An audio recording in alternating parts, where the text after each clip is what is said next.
My partner's ex, Garrett, demanded, "You have to step aside so we can be together again." I looked him in the eyes and replied, "Okay." Then I stepped aside, and my partner did something so epic that his plan crumbled in tears. I'm Din 30, male. Yesterday, I was ambushed at a cafe by my girlfriend Nina's ex. Nina is 28 and Garrett is 31. We've been together for a year, apparently 1 year too long for Garrett's liking. I was waiting for Nina to join me for lunch when he slid into the seat across from me. I'd never met him before, but I recognized him from photos. "You're Din, right? Nina's current situation," he said. "I'm Garrett." Smirking like we were old friends, he continued, "Good, good. Look, I'll cut to the chase. Nina and I have history. Real history, 7 years together. You've had your fun, but it's time to step aside," he said. "Don't make this harder than it needs to be. Nina's only using you to make me jealous. It worked. I'm ready to take her back now." The entitlement radiated off him like cheap cologne. "I know this is awkward, but you seem like a decent guy. You don't want to be someone's rebound, do you? That's all you are, a placeholder while she waits for me to come to my senses." He leaned in conspiratorially. "I broke up with Becca last week. Nina's been waiting for this. She's been texting me, sending signals. You probably don't even know what kind of signals. Like posting songs we used to listen to, wearing the dress I bought her, eating at our old spot last week. Come on, man, read the room." "So you want me to step aside?" I asked. "Exactly. No hard feelings. I'll even Venmo you for this coffee," he replied. "Just tell Nina you're done and let nature take its course." That's when I saw Nina approaching through the window. She'd see us in about 30 seconds. "Okay, seriously?" Garrett asked, surprised. "That easy. You make a compelling case," I said. "I'll step aside." Nina walked in, saw us, and froze. Her face cycled through about 5 emotions. I stood up, looked Garrett in the eyes, and literally stepped aside, one big step to the left. "Nina," I said, "Garrett has something to tell you." I'm stepping aside as he asked. Looking between us, she asked, "What's going on?" Garrett stood, confident. "Babe, I made a mistake. I'm ready now. I broke up with Becca. We can be together again." Nina stared at him, then at me, then back at him. "Are you serious right now?" she asked. "Completely serious. Din gets it. He's stepping aside. Tell him about us, our connection. Don't play shy, Nina. The songs you post, wearing my dress, going to Rosario's last week." In a low voice she said, "The yellow dress?" "Yeah," he replied, "the one I bought you." Garrett's smile faltered as Nina continued. "You mean the dress I donated to Goodwill 3 years ago, but it kept showing up in my closet. Those songs on my Spotify that kept getting added to my playlist. Our restaurant that suddenly had reservations in my name I didn't make." She pulled out her phone and opened an app. "Din, remember when I installed those cameras in my apartment because someone kept moving my stuff?" "I remember," I said. She showed the phone to Garrett. His face was on the screen in her apartment, rummaging through her closet. "Nina," she said, "6 months of footage. You copying my keys, logging into my Spotify, making reservations to make me think of us, moving my stuff, manipulating me into thinking I was losing my mind." The cafe went dead silent. "I filed a police report last month," she continued. "I got a restraining order. It takes effect Monday. But sure, tell me more about our connection, Garrett." "I can explain," he stammered. "Explain it to the judge," she shot back. "My lawyer has everything, the footage, the credit card fraud when you used my saved info for those reservations, the harassment when you created fake dating profiles about me." "You can't prove," he started. "Ring camera, bedroom camera, kitchen camera," she interrupted. "All legal, all showing you in my space without permission. 73 separate incidents." She turned to me. "Sorry I'm late, babe. I had to pick up the formal restraining order papers from my lawyer." She pulled out a manila envelope and handed it to Garrett. "Garrett, you've been served. Come near me again and you'll be arrested. Oh, and I know you told my coworkers we were getting back together. HR's been notified, so has your employer." Garrett's hands shook as he opened the envelope. "Oh, and Becca," Nina added. "She knows everything. We had coffee yesterday. Turns out you've been cheating on her for months to stalk me. She's filing for her own restraining order." The cafe manager approached. "Is there a problem here, Nina?" he asked. "This man is violating a restraining order," she said. "I have the papers right here. He needs to leave." Garrett looked at me desperately. "You set me up," he said. "I literally stepped aside as you asked," I replied. Update 1: That cafe confrontation was just the beginning. Garrett's entitlement went into overdrive. First, he tried to spin it, posting on social media about how he was trying to save Nina from a toxic relationship and how I'd manipulated the situation. Problem is, Nina had evidence, piles of it.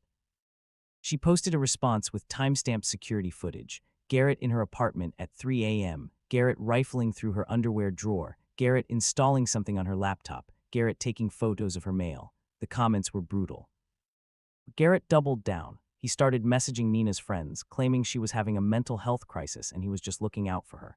He said the cameras were fake, the footage edited. Nina's friend Tessa called me. This guy just offered me $500 to convince Nina he's the victim. Is he serious? That's when we realized the depth of his delusion. He'd created an entire narrative where Nina was sending him secret signals to come back. He had a notebook documenting every sign. She wore blue on Tuesday, our color. She posted at 11:11 our time. She bought strawberry yogurt. She knows I love strawberry. The guy had convinced himself they were in a secret relationship only he knew about. The real escalation came when he showed up at Nina's workplace, ignoring the restraining order. Her boss called me. Your girlfriend's ex is in the lobby with flowers and a mariachi band. Says he won't leave until she sees his grand gesture. A mariachi band. In a law firm, security dragged him out, but he'd live-streamed it, titling it Fighting for True Love, casting himself as the romantic hero blocked from his soulmate. Nina had had enough. It was time for the nuclear option. See, during their 7 years together, Garrett had been very creative with his taxes, and Nina, being a paralegal, had helped with his creative accounting. She kept copies just in case. Update 2, Nina didn't go to the IRS right away. First, she sent Garrett's lawyer a letter. Cease all contact and harassment immediately, or documentation from tax years 2018-2023 will be sent to the relevant authorities. Garrett's response. He accused her of emotional blackmail and defamation. He even tried to get a judge to order her to destroy the evidence because it was obtained during a romantic relationship. The judge's response, Mr. Garrett, evidence of criminal activity isn't protected by any romantic privilege. Motion denied. That's when Garrett made his biggest mistake. He hired a hacker, not a good one, apparently. The guy was caught almost immediately trying to access Nina's cloud storage. The cybercrimes unit traced it back to Garrett in about 4 hours. But here's the beautiful part. Nina had anticipated this. She worked with IT security to set up a honeypot, fake files labeled as tax evidence that were actually tracking software. The moment they were accessed, everything was logged. IP addresses, device info, even photos taken through the hacker's webcam. Garrett's face, clear as day, sitting next to the hacker. Federal charges followed. Conspiracy to commit cyber fraud, attempted destruction of evidence, witness tampering. But Garrett still wasn't done. He tried one last play, the sympathy card. He posted a video about his mental health struggles and how losing Nina broke him. He said he was starting therapy and launched a podcast about healing from heartbreak. The podcast was wild. Episode titles like When Your Soulmate Chooses Wrong, Fighting for Love in a Cold World, and Why Nice Guys Finish Last. He even gained a following, guys who felt wronged by women. The comment sections were a cesspool of entitled dudes sharing their "she gave me false hope" stories. Then Nina dropped the bomb. Remember that hacker? He flipped, providing evidence that Garrett had been doing this to multiple women. Nina wasn't his only soulmate. He had 4 others he was stalking. Each thought she was the only one. Each had restraining orders. Each had stories of break-ins, gaslighting, and harassment. Nina organized them. They did a joint interview on a true crime podcast called The Soulmate Swindler. It went viral.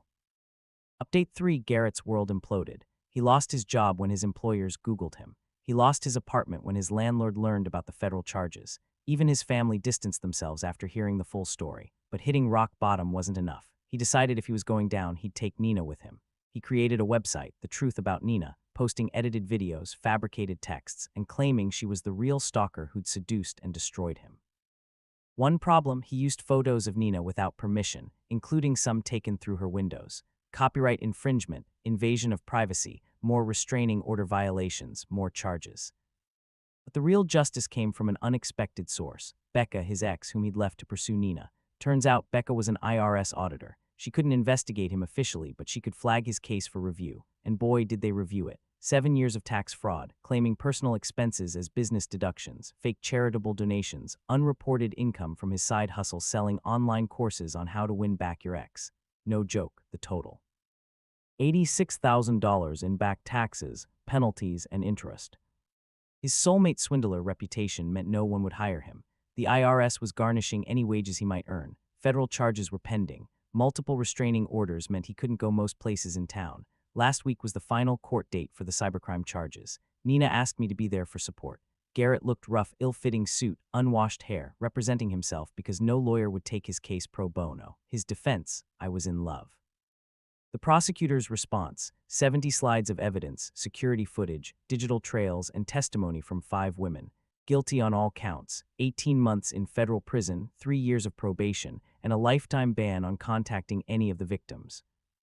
As they led him away, he shouted, "Nina, tell them the truth. Tell them about our love." Nina replied calmly, "The truth is, you need help, Garrett. Now you'll have 18 months to get it. Final update, it's been 3 months since Garrett went to federal prison. Life is remarkably normal. Nina and I are doing great. The experience actually brought us closer. Nothing says relationship strength like surviving a stalker ex together. She's in therapy, working through the trauma of being gaslit. Thinking you're going crazy because someone's secretly moving your stuff really messes with your head. The other women Garrett stalked formed a support group. They meet monthly and call themselves the Soulmate Survivors. The dark humor helps. The best part, Nina's become an advocate for stalking victims. She shares her story to help others recognize the signs. Her TikTok about red flags that look romantic has 2 million views. We got a letter from Garrett. Nina forwarded it to the authorities unopened. Part of his sentence was no contact, even from prison, but his mom reached out to apologize. I always knew something was off, she said. The way he talked about girlfriends like they were possessions, I should have done more. At least someone in his family gets it. The IRS is still on his tax case. Turns out 18 months in prison doesn't pause interest accrual. He'll come out owing close to $200,000. Sometimes Nina and I joke about that cafe moment. How sure he was I'd just vanish, how convinced he was she was waiting for him. Thanks for stepping aside, she'll say. Anytime, I reply. Best step I ever took. Because here's the thing about entitled people like Garrett. They're so focused on their own narrative they can't see reality. He was so busy inventing signs and signals he missed the real ones. 5 restraining orders and federal charges. Nina didn't need me to protect her. She had cameras, lawyers, evidence, and a will of steel. All I did was what he asked. I stepped aside and let her handle it. The yellow dress, by the way, we found it in a storage unit he'd rented, along with dozens of other items he'd stolen from his victims over the years. Trophies, the detective called them. Nina burned it, made s'mores over the fire, and said it was the best closure ritual ever. Garrett thought he was the main character in a grand romance. Turns out, he was just a criminal who's really bad at taxes, and that's how you step aside the right way. I'd love to hear your perspectives. Please don't forget to like this video and subscribe so you don't miss what's next.